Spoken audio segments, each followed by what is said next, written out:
and a very warm welcome to our special presentation, Budget of Hope. The economic survey has already been presented. The survey provides a summary of the annual economic development across the country during a financial year. And to understand what corporate India wants, what industry wants from Budget 2021, I'm joined by Mr. Sanjay Aggarwal, President of PhD Chamber of Commerce and Industry. Mr. Aggarwal, welcome to Sabha Television and thank you so much for joining us, sir. Thank you. My pleasure, absolutely. So talking about the expectations from the upcoming budget. Of course, 2020 was an unusual year and uncharted territory for all of us, a severe exogenous shock that disrupted economies across the globe. What are the expectations of PhD Chamber and Commerce from Finance Minister Nirmala Sitharaman? The PhD Chamber has given a very comprehensive set of representations to the Finance Minister in the run-up to this Union budget. And I would like to share a few of the major recommendations with you here. The first and foremost expectation would be for the government to ensure the absolutely absolute importance on expenditure on the health infrastructure. Even the economic survey has recommended that at least 3% of the GDP must be spent on health infrastructure, and that is exactly what we have recommended to the Finance Minister in our budget recommendations. And this 3% is definitely required to make sure that the country is able to face up to any health emergency, as also to improve our health standards across the board. On a sustained basis, and that our health infrastructure should be comparable to economies of our size and heft. In addition to health infrastructure expenditure, we also need to make sure that we are able to double the number of medical professionals in our country in the next 3 years, which means doubling the number of doctors, doubling the number of nurses, and doubling the number of paramedicals in our country over the next 3 years by latest. This has become of prime importance because health, for example, medical education has been suffering because of the very high cost involved in setting up a medical college. At one estimate, I am told that for 100 seats for medical education, you need something like 400 crores of expenditure into a medical college, which is not at all required. We have a large number of Indian students going abroad for medical studies. I have myself seen in a small country like Kyrgyzstan, part of ex-CIS countries, where I saw a single institution having more than 3,000 Indian medical students. So by simply making the education for health, so medical education so costly, we are denying the number of doctors that our country needs. Similar restrictions are there in terms of nursing colleges and other paramedical studies also, which need to be taken care of. So overall, infrastructure of health also needs to be taken care of in terms of, we need to get over this unfortunate situation where in the capital of the country, we have doctors who have not been paid their salaries for many months. So delivery of funding for both CAPEX and OPEX for medical infrastructure, which should be seamless and which should not be allowed to suffer from the vagaries of multiple authorities or channels of distribution, also needs to be ensured. All right, sir. We've also ramped up our diagnostic and also our medical facilities considerably after the COVID-19 pandemic hit us. What are the specific measures that you're looking at for the primary, secondary and tertiary sectors as far as healthcare is concerned? You see, as I said, firstly, of course, we need to increase the number or double the number of health professionals, whether it be doctors, nurses, or paramedics. In addition, we have to make sure that the CAPEX and OPEX requirements, starting from the primary health center to the district hospitals or the block level hospitals to the national level institutes, is all seamlessly connected and looked after. We should not have a situation where hospitals suffer from lack of finances, due to which you have those unfortunate cases where children die because of lack of oxygen in some of the state hospitals. All these things we need to make sure that there is a seamless delivery and a seamless administration of the complete health infrastructure, of the public health infrastructure. Because that is going to be, as even the economic survey points out, public health expenditure is going to save a large amount of money for the general and for the poor and the vulnerable part of the population. So that is something that would be very well spent into the economy. All right, talking about the manufacturing sector, sir. The government has been talking about Atmanirbhar Bharat, Make in India, Make for the World. We already have the PLI scheme for 10 more sectors in place. Also, the fact that the government has been focusing on reduction of taxes, for instance, corporate tax. What are the other measures that the industry is looking at to make India a manufacturing hub? Okay. As regards manufacturing, the PLI scheme is an absolutely wonderful scheme that has been announced by the government. The only expectation that the industry has is that maybe we could look at some more sectors to be added to the PLI scheme. Whatever we have achieved in terms of production of mobile phones, for example, and other electronic items which were originally covered under the first PLI scheme, I think has been a very great success. The 10 sectors announced now are again going to benefit immensely, and our request is that some more sectors need to be added to make sure that there is an all-round development of the industry in the country. Having said that, uh, one aspect of the PLI scheme that we would wish the government to reconsider would be the the need to invest, need for investment to be able to get the benefit of the PLI scheme, in the sense that there are some industries and some sectors which already have a large amount of excess capacity. So, in Yes. the first instance, they need to address their excess capacity. Once that excess capacity has been addressed, only then they should be expected to put in fresh investment. That is one. The next point is that on a, on a on a national scale, our main expectation is that the national infrastructure pipeline, 111 lakh crores that was announced by the finance minister on 31st December 19.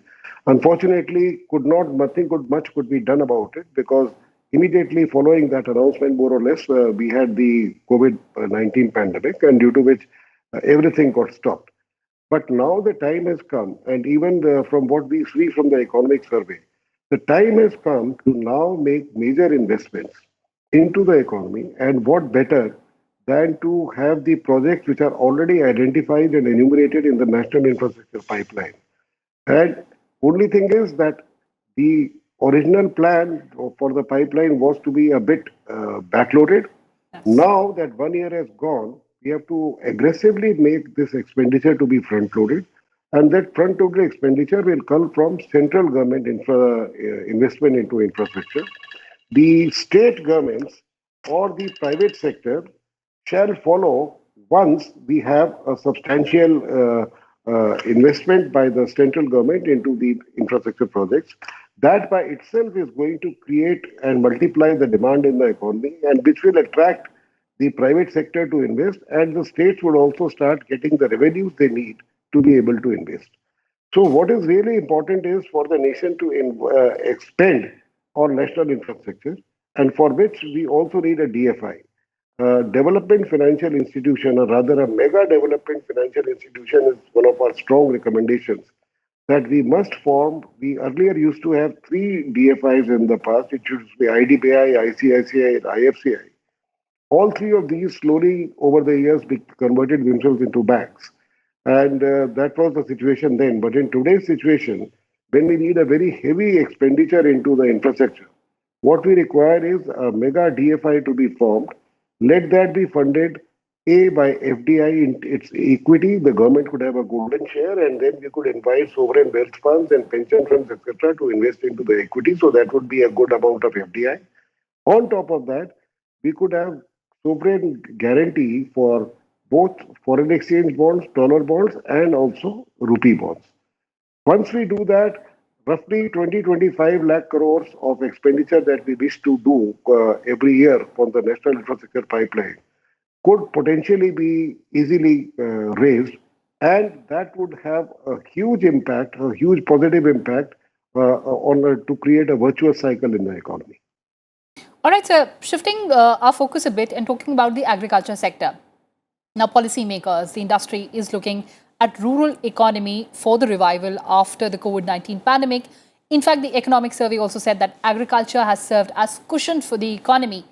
Talking about rural demand, the steps that the PhD Chamber of Commerce and Industry demands from the finance minister. I think it's not about demands alone. What one has to understand is that agriculture sector has shown its resilience, has shown its strength. That this has been the backbone of demand during this very torrid times that we had during the pandemic. And the strength of our agricultural economy has actually helped the whole economy in a way to tide over the difficulties. And then after the first quarter loss of roughly 23.9% on GDP, we were able to reduce the gap substantially in the second quarter itself. And what we are expecting now is third quarter to be slightly positive, and then overall, hopefully, as we are seeing all around, even the economic survey puts a figure of around 7.5, 7.7% only being the negative part. So a major part of our strength is the agricultural economy. I think government has done something extremely proactive and extremely positive by enacting the farm laws. Yes. These reforms were very necessary to ensure that the farmer is not held hostage to middlemen or to some of the regressive holdovers from the earlier license Raj era. I think there are a lot of misapprehensions that are there among the farmers. I think there has been a lot of dialogue. We have unfortunately seen some not so peaceful protests also on the Independence Day. But our sincere hope is that just in case, even GST was a very contentious issue, the government was able to bring it around in such a way that there was a total consensus.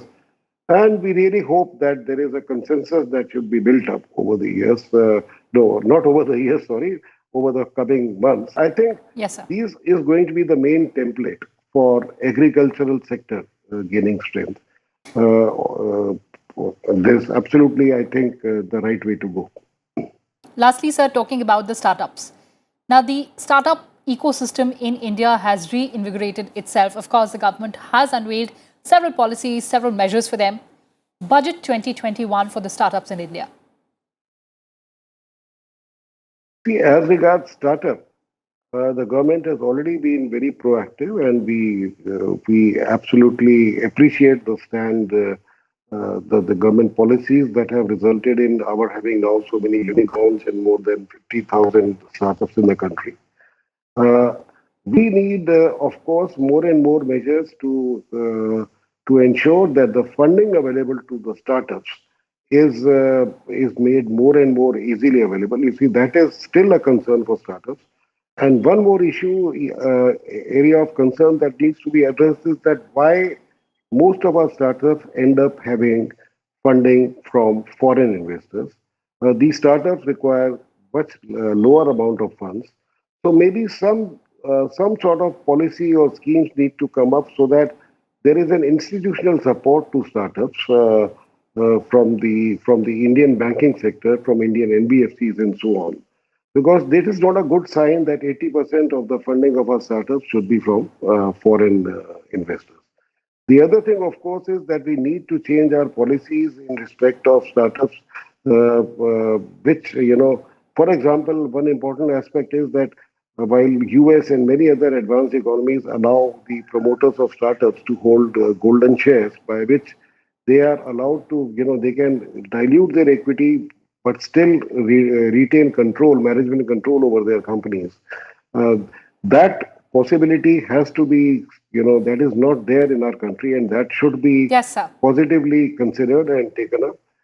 Because what we are seeing is that also encouraging some of our startups to domicile their companies outside India. All right, A sir. So those flip were the in the onus. important points that you're making for the agriculture sector, for the startups, for reviving the growth, for investing to make sure that there is more of investment in the economy in our country. On that note, Mr. Aggarwal, thank you so much for joining us and sharing your perspective with us. Thank you. Thank you. Thank you. So that's all we have for you in this edition. Thanks for watching and stay tuned to Rajya Sabha TV.